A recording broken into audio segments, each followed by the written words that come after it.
नमामि संस्कृतम दोस्तों, मीमांसा संस्कृत अकेडमी के यूट्यूब चैनल पर आप सभी का स्वागत है। दोस्तों, हम शुकनाशोपदेशः की व्याख्या कर रहे हैं, जिसके अंतर्गत अभी तक कुल 8 लेक्चर्स कर चुके हैं।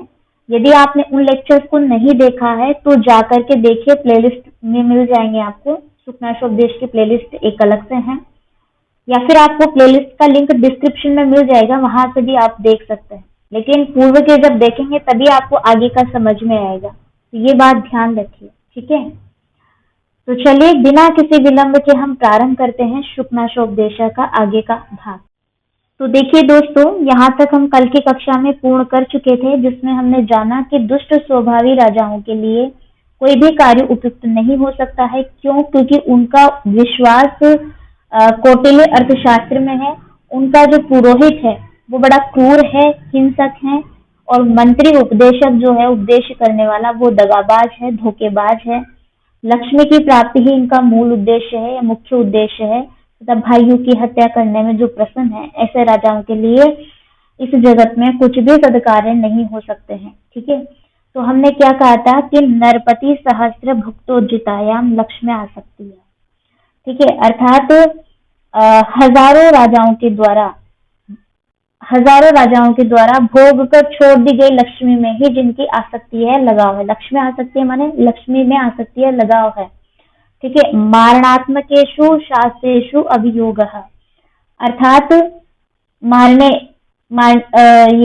मारने का उपाय बताने वाले जो शास्त्र है, मारने का उपाय बताने वाले शास्त्रों में जिसका क्या है, विश्वास है, अभियोग है, ऐसे सहज प्रेमाद्र हृदयानुरक्ता भ्रातारः उच्छेद्या, ऐसे स्वाभाविक स्नेह से सिंचित हृदय वाले भाई या भातृगण ही मानने योग्य हैं, ऐसा ये मानते हैं, ठीक है। और इनके जो उपदेशक हैं, मंत्री हैं और पुरोहित हैं, ये बड़े क्रूर हैं, हिंसक है, दगाबाज, धोखेबाज है। तो वो राजा को क्या ही उपदेश देंगे जब वही ऐसे, अर्थात ऐसे राजाओं के लिए कुछ भी सत्कार्य करने के योग्य नहीं है।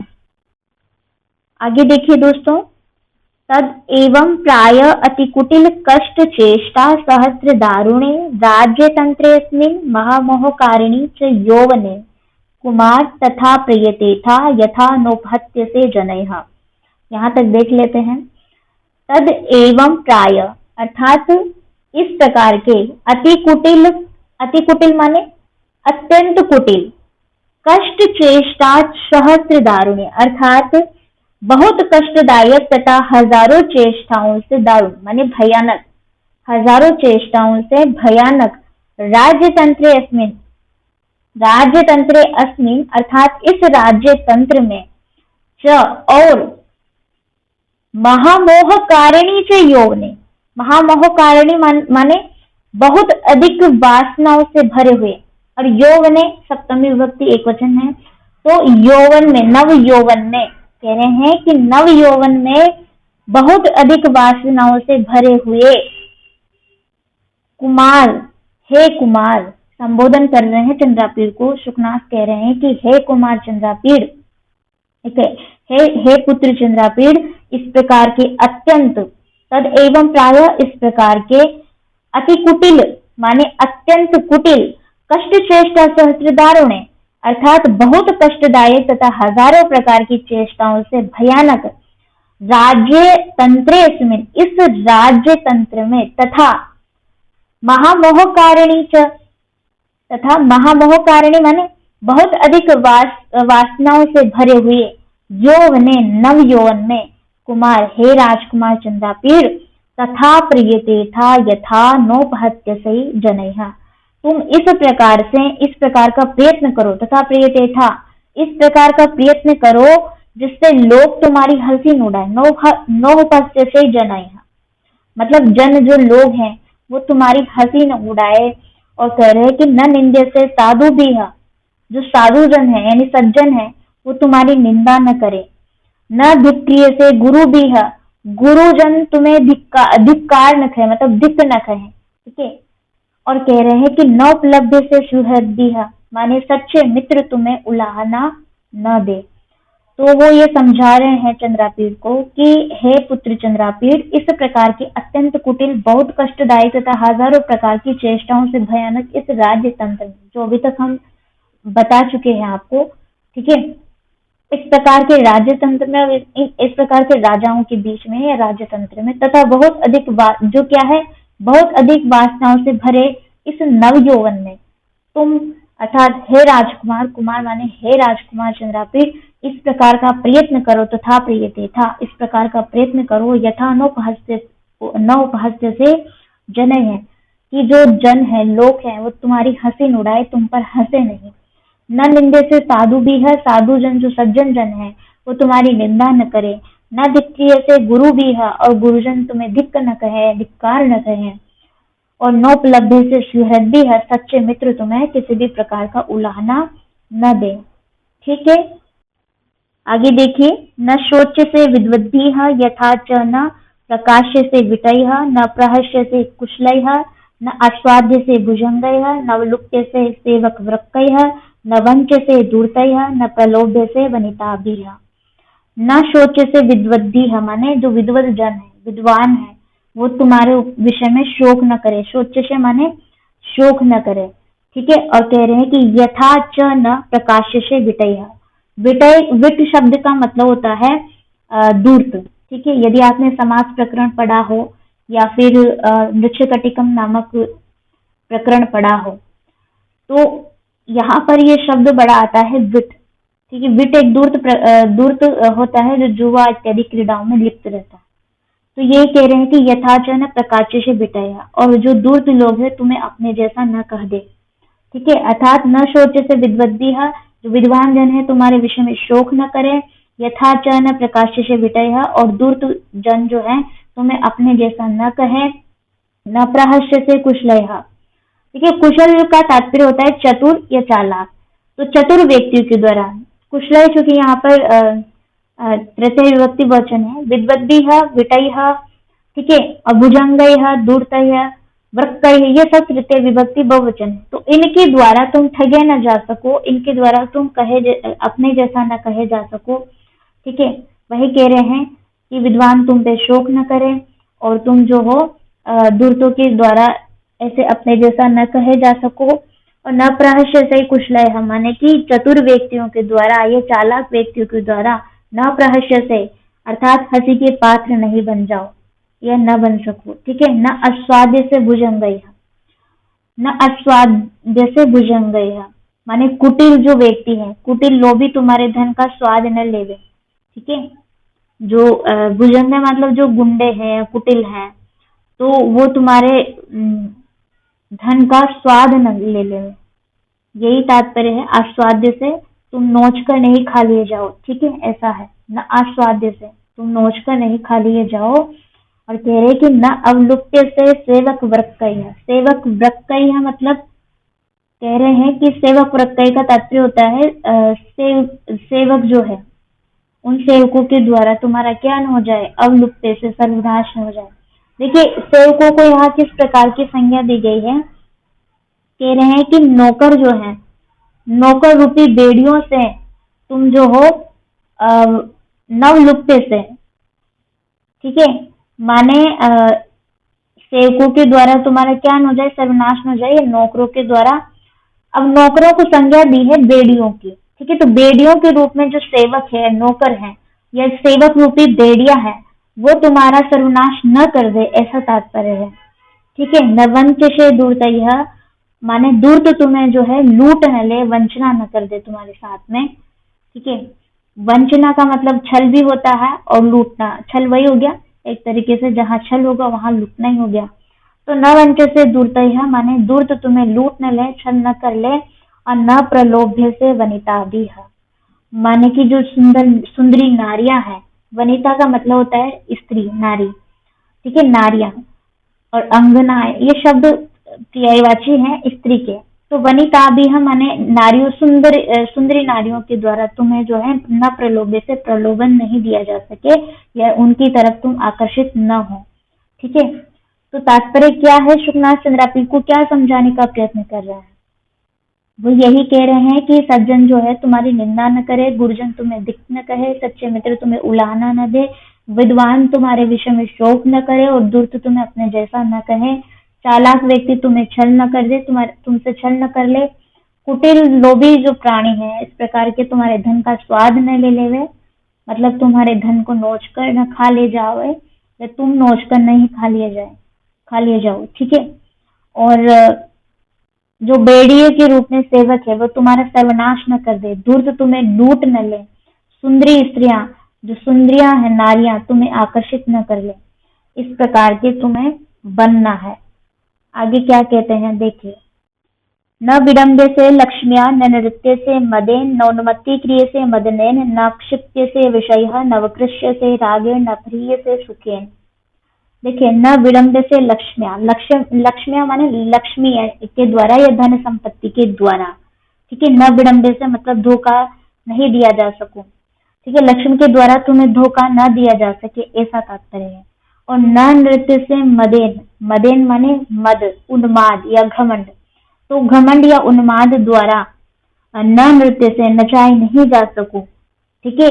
न उन्मत्ति क्रिय से मदनेन, तो कह रहे हैं कि न उन्मत्ति क्रिय से उन्मादी नहीं बनाए जा सको, मदनेन कामदेव के द्वारा।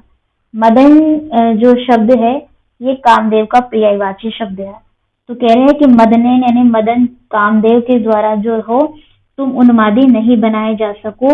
न अक्षिप्य से विषय, आक्षिप्य से विभाजन करेंगे तो आक्षिप्य से दिन निकलेगा, न आप आक्षिप्य से माने फंसाई नहीं जा सको, किसके द्वारा, विषय है, विषय माने इंद्रियों के रूप रस आदि में जो हो तुम फंसाई नहीं जा सको। न वकृष्य से रागेण, राग जो होता है ना, रागेण माने प्रेम वासना द्वारा, ठीक है, प्रेम वासना द्वारा न वकृष्य से नहीं खींच लिए जा सको या आकर्षित न किए जा सको, ठीक है। और कह रहे हैं अंत में कि न प्रिय से सुखेन, माने सुख से, सुख प्राप्ति की कामना से, न अप्रिय से अपहरण नहीं किए जा सको, ऐसा तुम्हें बनना है। तात्पर्य समझ गए होंगे कि यहाँ क्या कहना चाह रहे हैं। साधी में तृतीय विभक्ति का बहुत ढंग से प्रयोग किया है महाकवि बाणभट्ट ने, मतलब इनकी भाषा शैली तो देखें, कहीं कहीं पे थोड़ी जटिल है, कहीं कहीं पे बहुत सरल है, इतनी सरल कि एक सामान्य प्राणी जो संस्कृत पाठी न है वो भी समझ सके अच्छे से। तो यहाँ बहुत अच्छी सरल शैली में उन्होंने बताया है कि तुम्हें एक किस प्रकार का प्राणी बनना है और किस प्रकार का नहीं बनना है, ऐसा वो उपदेश दे रहे हैं, ठीक है। कि तुम्हें दूर से लूट न ले, सुंदरी नारियां तुम्हें आकर्षित न कर दे, लक्ष्मी तुम्हें हंसी का पात्र न बना दे, अहंकार तुम्हें न नचाए, ठीक है, न नृत्य से मदेन यानी मद तुम्हें जो है या उन्माद तुम्हें जो है न नचाए। और यही न उन्मत्ति क्रिय से मदने, कामदेव के द्वारा जो है तुम उन्मत्ति नहीं किए जा सको, उन्मादी नहीं बनाया जा सको। नक्षत्र से विषय, और इंद्रियों की रूप रस आदि में जो हो तुम आक्षिप्त से माने फंसाए नहीं जा सको। नवकृष्य से रागे, और राग के द्वारा या प्रेम वासना के द्वारा, न प्रिय से क्षमता, न उत्कृष्ट से मतलब नहीं खींच ले जा सको, न प्रिय से सुखेन माने सुख प्राप्ति की कामना से अपहरण नहीं किए जा सको, ऐसा तुम्हें बनना है।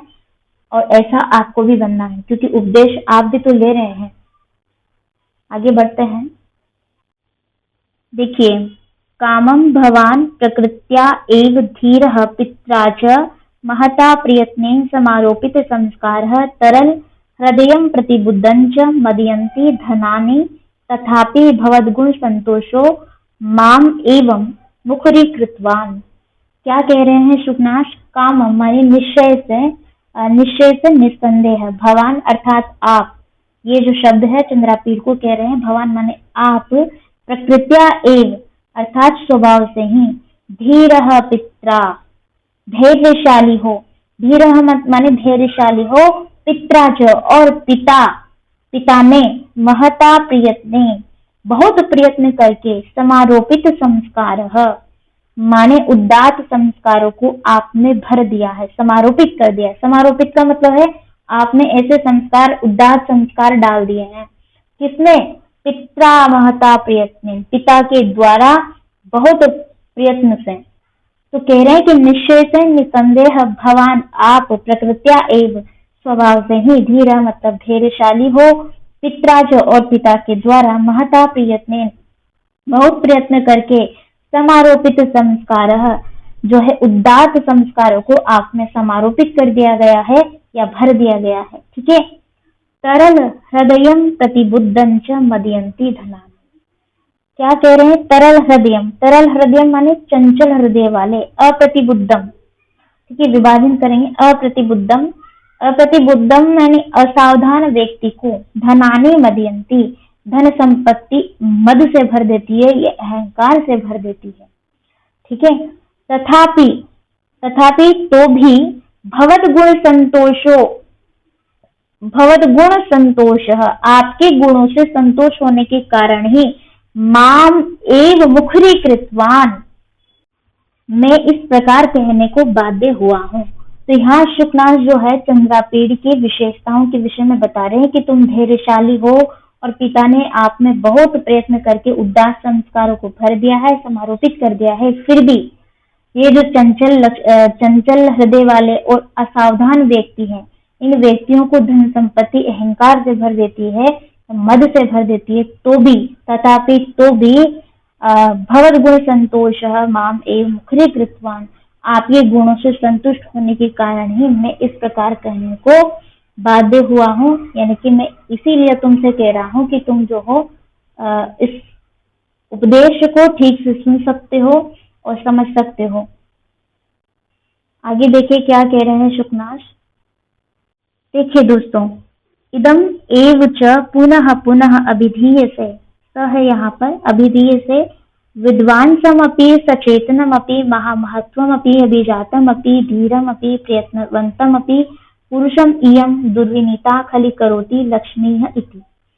देखिए शुकनाथ क्या कह रहे हैं, इदम एव च मैं यही पुनः पुनः बार बार अभिधीय से माने कह रहा हूँ या कहता हूँ। शुकनाथ कह रहे हैं कि मैं यही पुनः पुनः विधेय से आपसे बार बार कहता हूँ, इयम दुर्विनीता लक्ष्मी, अर्थात ये जो दुर्विनीता लक्ष्मी अर्थात दुराचारणी लक्ष्मी, ये दुराचारणी लक्ष्मी विद्वांसम अपि विद्वान को भी सचेतनम अपि और जो सावधान है उस सावधान को भी महासत्वम अपि।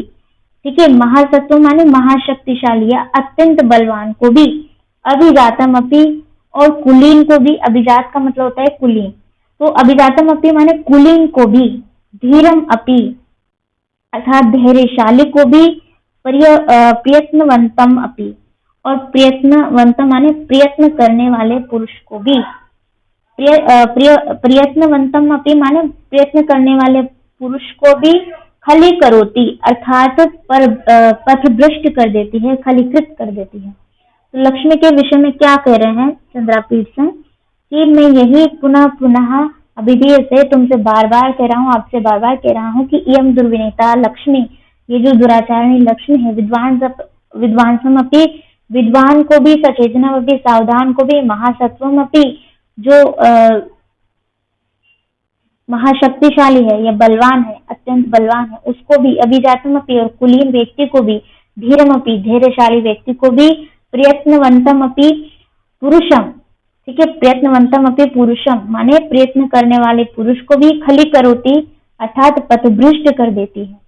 ठीक है, आगे देखते हैं।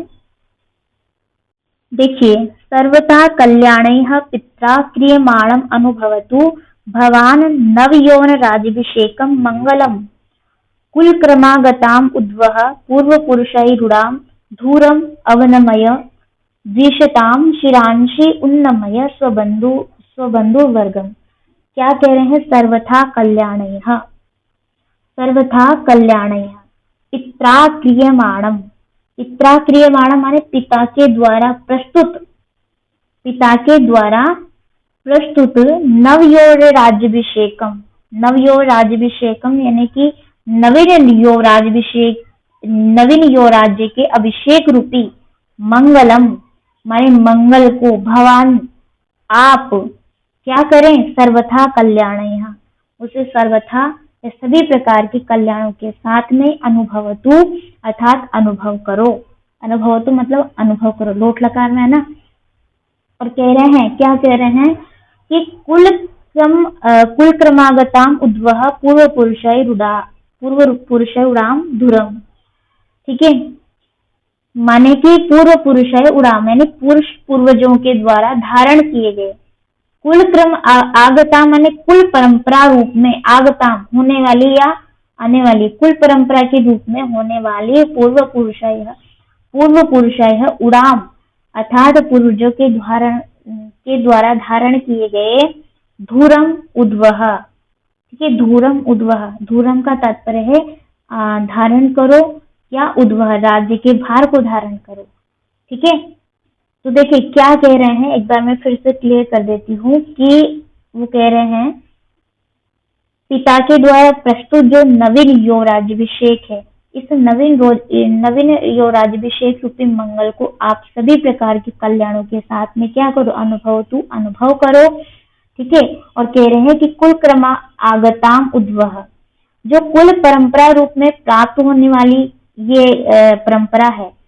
ठीक है, पूर्व पुरुष रूढ़ाम धुरम, उद्वह धुरम माने पूर्वजों के द्वारा धारण किए गए राज्यभार को, उद्वह जो तुम हो राज्यभार को, धुरम माने धारण करो। ठीक है, फिर कह रहे हैं कि अवनमय विद्वशताम शिरांशी।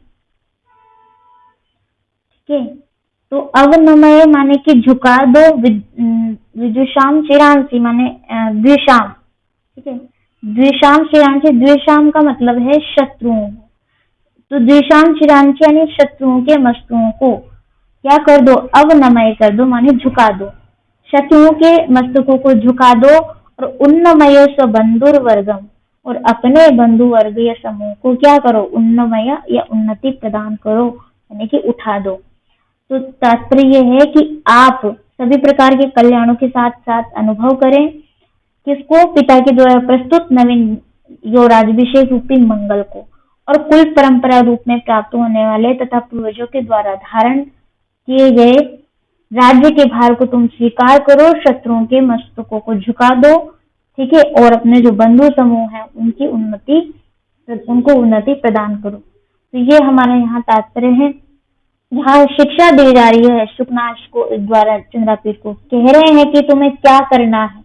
ठीक है, वो स्पष्ट करा दे रहे हैं कि तुम्हारे स्वभाव को ठीक प्रकार से मैंने जाना है, तुम्हारे पिता के संस्कार से संस्कारित होकर जो धैर्य व गुण प्राप्त किए हैं तुमने, मैं उनसे क्या हूँ, संतुष्ट हूँ, और इसी प्रकार तुम्हें ये सभी कुछ कह रहा हूँ, अन्यथा मैं नहीं कहता, यानी कि मैं कहने के लिए बाध्य हूँ तुम्हारे गुणों को देखकर। अंत में मैं तुम्हें पुनः कहता हूँ कि लक्ष्मी के मद में कभी भी चूर न होना या न हो जाना, ये दुराचारणी सभी को अपने अधीन कर लेती है, और यही सब कुछ जानकर तुम समझदारी के साथ जो राज्याभिषेक को स्वीकार कर राज्य को संभालो, और तुम्हारे वंश की यही परंपरा रही है उसका निर्वाह करो, और शत्रुओं को वश में कर लो, अर्थात उनके को अपने अधीन करो, और अपनों को उन्नति प्रदान करो, ऊपर उठाओ।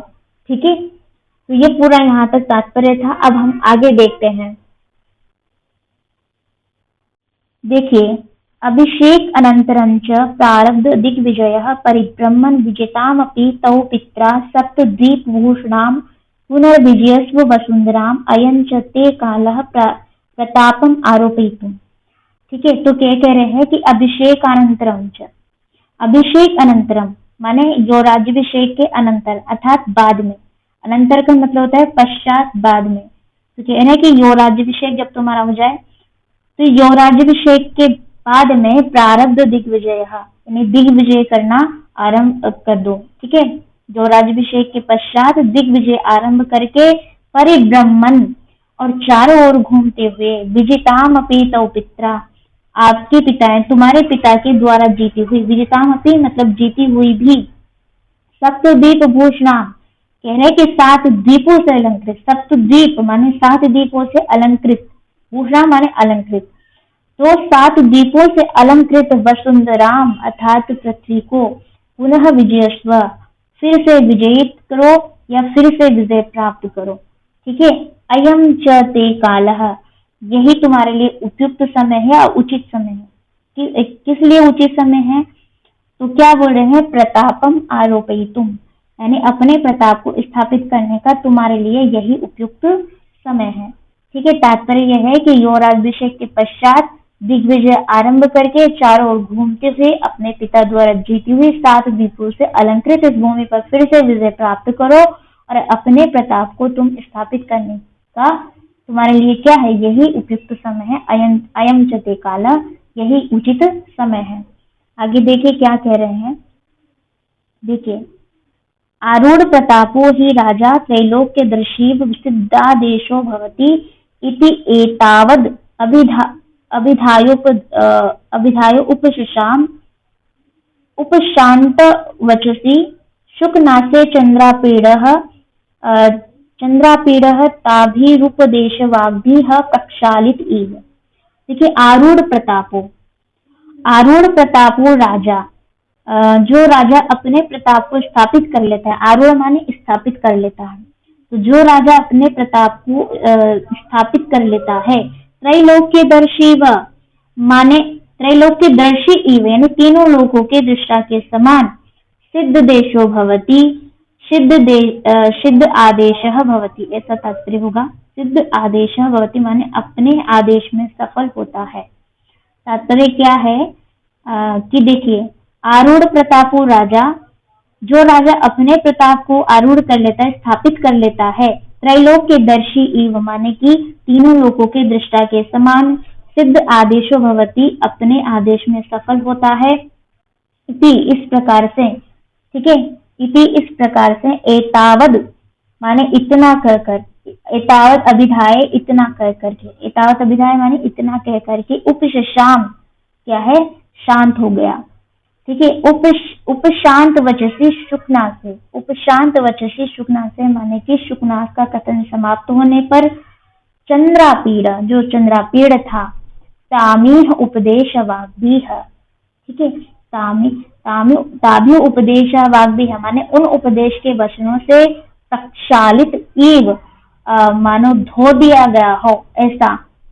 तो तात्पर्य क्या है, क्या कह रहे हैं कि भाई युवराज्याभिषेक के पश्चात दिग्विजय आरंभ करके चारों ओर घूमते हुए अपने पिता द्वारा जीती हुई 7 द्वीपों से अलंकृत इस भूमि पर तुम फिर से विजय स्थापित करो, विजय प्राप्त करो और अपने प्रताप को स्थापित करने का तुम्हारे लिए यही उपयुक्त समय है। कह रहे हैं आरूढ़ प्रतापो हि राजा, और जो राजा अपने प्रताप को स्थापित कर लेता है, त्रैलोक्यदर्शी इव, वह तीनों लोकों के दृष्टा के समान, सिद्ध आदेशो भवति अपने